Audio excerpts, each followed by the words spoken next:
ಶ್ರೀ ಗುರುಭ್ಯೋ ನಮಃ. ಹರಿ ಓಂ. ಶ್ರೀ ಸತ್ಯವರ ದುಗ್ಧಾಬ್ಧೇರುತ್ಥಿತ ಜಗತೀತಲೆ ಸುಧಾ ಶ್ರೀ ಸತ್ಯಧರ್ಮಾಖ್ಯ ಪಾವಯೇತ್ ಸ್ಮರತಃ ಸತಃ. ಸರ್ವೇಭ್ಯಃ ಸುಪ್ರಭಾತಂ. ಹಿತೋಪದೇಶ ನಾಮಕ ಗ್ರಂಥಾತ್ ಉದ್ಧೃತಮೇತತ್ ಸುಭಾಷಿತಂ. ವಿಷಮಾಂ ಹಿ ದಶಾಂ ಪ್ರಾಪ್ಯ ದೈವಂ ಗರ್ಹಯತೆ ನರಃ ಆತ್ಮನಃ ಕರ್ಮ ದೋಷಾಂಸ್ತು ನೈವ ಜಾನಾತ್ಯ ಪಂಡಿತಃ. ಎಲ್ಲರಿಗೂ ಸುಪ್ರಭಾತ. ಹಿತೋಪದೇಶ ಎನ್ನುವ ಅದ್ಭುತವಾದಂತಹ ಸುಭಾಷಿತಗಳ ಸಂಗ್ರಹವಿರುವಂತಹ ಅತ್ಯಂತ ಹಿತವನ್ನೇ ಉಪದೇಶ ಮಾಡುವಂತಹ ಗ್ರಂಥ. ಅದರಲ್ಲಿ ಕವಿ ನಮಗೆ ತಿಳಿಸ್ತಾನೆ, ವಿಷಮಾಂ ಹಿ ದಶಾಂ ಪ್ರಾಪ್ಯ ದೈವಂ ಗರ್ಹಯತೆ ನರಃ. ನರ ಅಂದರೆ ಮನುಷ್ಯ ತನಗೊಂದು ವಿಷಮ ಪರಿಸ್ಥಿತಿ ಬಂತು ಅಂದರೆ ದೈವವನ್ನ ಬೈಲಿಕ್ಕೆ ಪ್ರಾರಂಭ ಮಾಡ್ತಾನೆ. ನನ್ನ ಹಣೆಬರಹವೇ ಇಷ್ಟು, ನಾನೇನು ಬೇಡಿ ಬಂದಿಲ್ಲ, ನನಗೆ ದೇವರು ಏನು ಕೊಟ್ಟಿಲ್ಲ. ಕೆಲವರಂತೂ ಹೇಳೋದುಂಟು, ನಮ್ಮ ಪಾಲಿಗೆ ದೇವರು ಕಣ್ಣು ಮುಚ್ಚಿಬಿಟ್ಟ ಅಂತ. ಆತ್ಮನ ಕರ್ಮದೋಷಾಂಸ್ತು ನೈವ ಜಾನಾತ್ಯ ಪಂಡಿತ. ತಾನು ಯಾವ ಮಾಡಿದ ತಪ್ಪಿಗೆ ಈ ಫಲವನ್ನು ಅನುಭವಿಸ್ತಾ ಇದ್ದಾನೆ ಅನ್ನುವುದನ್ನು ವಿಚಾರ ಮಾಡಲಿಕ್ಕೆ ಹೋಗುವುದಿಲ್ಲ ಮನುಷ್ಯ. ದೈವ ನನ್ನದು ಕೆಟ್ಟದಿದೆ, ಅದಕ್ಕಾಗಿ ಹೀಗಾಗ್ತಾ ಇದೆ ಅಂತಷ್ಟೇ ಹೇಳ್ತಾನೆ ಹೊರತು ಯಾವುದನ್ನೂ ಪರಮಾತ್ಮ ನಮ್ಮ ಕರ್ಮದ ಫಲವಿಲ್ಲದೆ ಸುಮ್ಮನೆ ಅಂತೂ ಕೊಡೋದಿಲ್ಲ. ಅದನ್ನು ವಿಚಾರ ಮಾಡದೇನೆ ಕೇವಲ ಕಷ್ಟ ಬಂದಿದೆ ಅಂದಾಗ ದೈವವನ್ನು ನಿಂದಿಸುವಂತಹ ಸ್ವಭಾವ ಮನುಷ್ಯನಿಗೆ ಇರ್ತದೆ. ಒಂದು ಸುಂದರ ಕಥೆಯನ್ನ ಪುರಾಣಗಳು ತಿಳಿಸ್ತವೆ. ಒಬ್ಬ ಮನುಷ್ಯ ತೀರ ಬಡವನಾಗಿದ್ದಾನೆ. ಉಣಲಿಕ್ಕೆ ಒಂದೊತ್ತೂ ಕೂಡ ಊಟ ಅವನಿಗೆ ಸಿಗ್ತಾ ಇಲ್ಲ. ಅಂತಹ ಒಂದು ಪ್ರಸಂಗದಲ್ಲಿ ಅವನು ಏನೋ ಹೇಗಾದರೂ ಮಾಡಿ ದುಡ್ಡು ಗಳಿಸಿಕೊಂಡು ಬರಬೇಕು ಅಂತ ಹೊರಟಿದ್ದಾನೆ. ಪಾಪ ಪ್ರಾಮಾಣಿಕ, ಅನ್ಯಾಯದ ಮಾರ್ಗದಿಂದ ದುಡ್ಡು ತಂದು ತಾನು ತಿನ್ನಲಿಕ್ಕೆ ಬರ್ತದೆ, ಆದರೆ ಮಾಡುವ ಮನಸ್ಸಿಲ್ಲ, ಒಳ್ಳೆಯ ಸಂಸ್ಕಾರಗಳಿವೆ.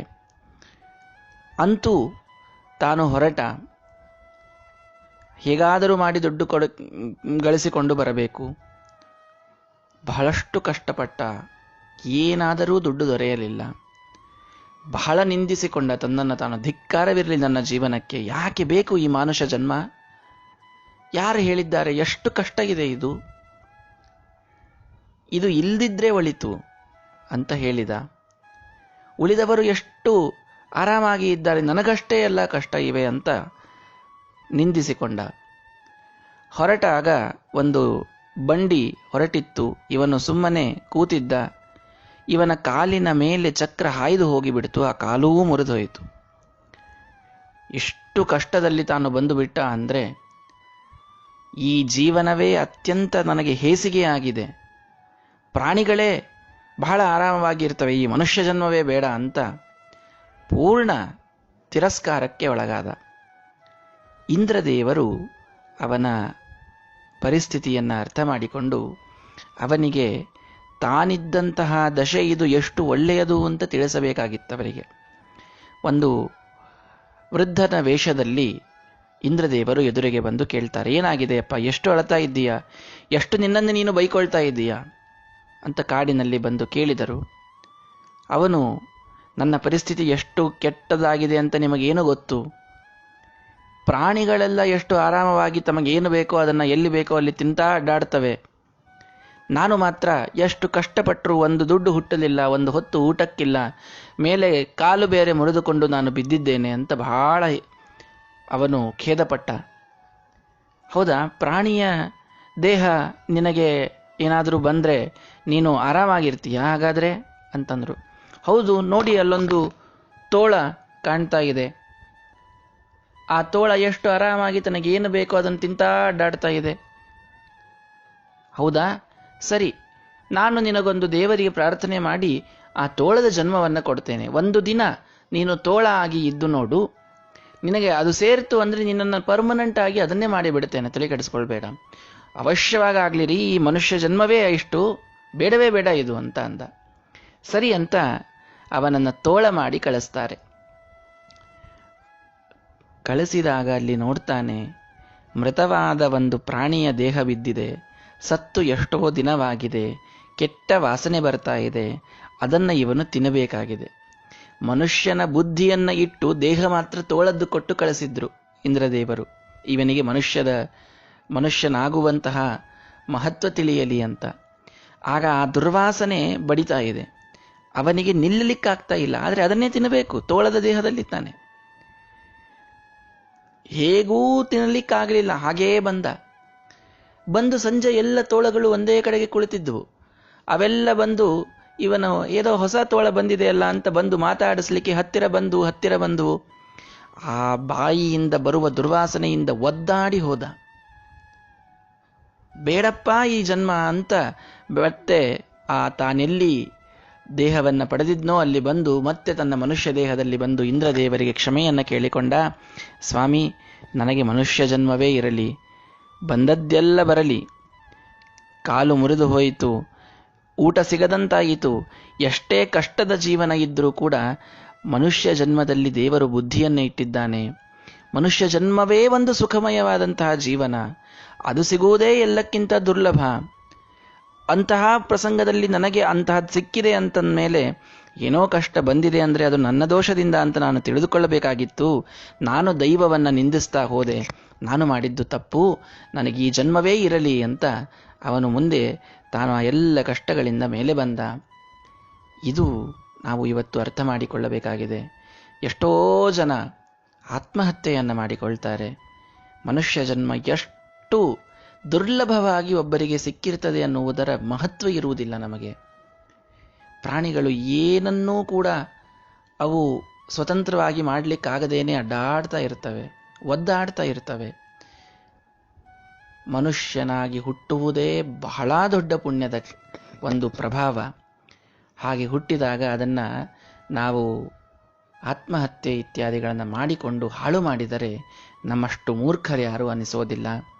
ಆದ್ದರಿಂದ ಕಷ್ಟಗಳು ಬರ್ತವೆ, ದೈವವನ್ನು ನಿಂದಿಸಬೇಡಿ. ನಾವೇನೋ ಕರ್ಮಗಳಲ್ಲಿ ತಪ್ಪು ಮಾಡಿರ್ತೇವೆ ಅನ್ನೋದಕ್ಕಾಗಿರ್ತದೆ, ಮತ್ತು ಅದು ಹೋಗಿ ಮತ್ತೆ ಒಳ್ಳೆಯದಾಗೇ ಆಗ್ತದೆ. ಹೀಗಾಗಿ ಎಂದಿಗೂ ಮನುಷ್ಯ ಜನ್ಮವನ್ನು ಹೀಗಳೆಯುವುದು ಬೇಡ. ಕಷ್ಟದ ದಶೆ ಬಂದಾಗ ದೈವವನ್ನು ನಿಂದಿಸುವುದು ಬೇಡ. ನಮ್ಮ ತಪ್ಪನ್ನು ಅರಿತುಕೊಂಡು ನಾವು ಮುಂದೆ ನಡೆಯೋಣ, ಮನುಷ್ಯ ಜನ್ಮವನ್ನು ಸಾರ್ಥಕಗೊಳಿಸೋಣ ಅನ್ನುವುದು ಈ ಹಿತೋಪದೇಶದ ಸಂದೇಶ. ನಾಳೆ ಮತ್ತೆ ಬರ್ತೇನೆ. ಶ್ರೀಕೃಷ್ಣಾರ್ಪಣಮಸ್ತು. ಜೈ Shriram.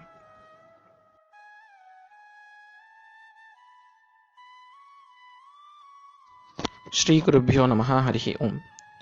Very good morning friends. Hitopadesha gives a beautiful message through this shloka. There always will be ups and downs in life. Both are inevitable. But when a man is going through a bad phase, he abuses his luck. He blames God. He curses the society, but never thinks that he is reaping the fruits of his own mistakes of past. Though there may be some kind of sorrows, but we never feel contented with what all is given to us without demanding. The human life itself is above all. It's the greatest blessing of Paramatma.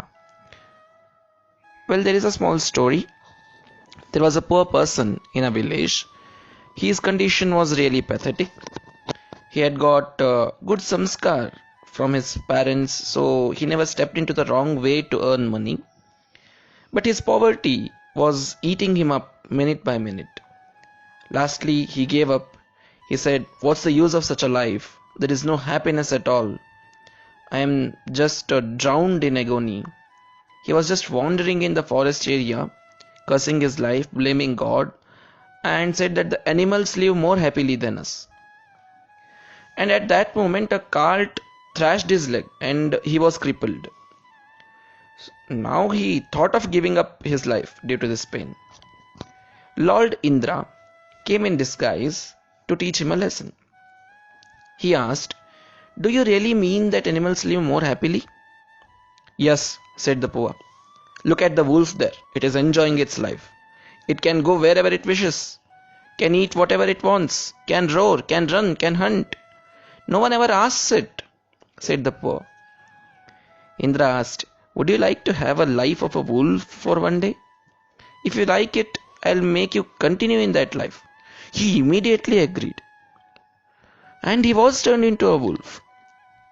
So he went into their flock. Everyone was busy searching for the food all the day. They have to eat the leftovers. The corpse of an animal was there since many days. It was stinking like hell. Every wolf was feeding on it, but he couldn't even stand there due to the odor. Later in evening, they all gathered at a place. They saw this new wolf and came near. He couldn't even tolerate their body odor. They started making sounds which was intolerable for him. He begged for his previous life again. When the next day he was turned into man, he thanked God for giving him this human form. That itself is a great blessing. He accepted his poverty, his fractured leg, and everything, but decided to live happily in whatever God has given to him. So friends, this human body itself is the greatest thing which we have got. We see so many people committing suicides, but they really do not understand the value of this body. We have to stop blaming the circumstances. Should understand that our karma is ruling us. Start living with satisfaction with what we have and where we are. This is the beautiful moral of this story. Tomorrow I'll be coming with one more Subhashita. Till then, please keep sharing this. Shri Krishnarpanamastu. Jai Shri Ram.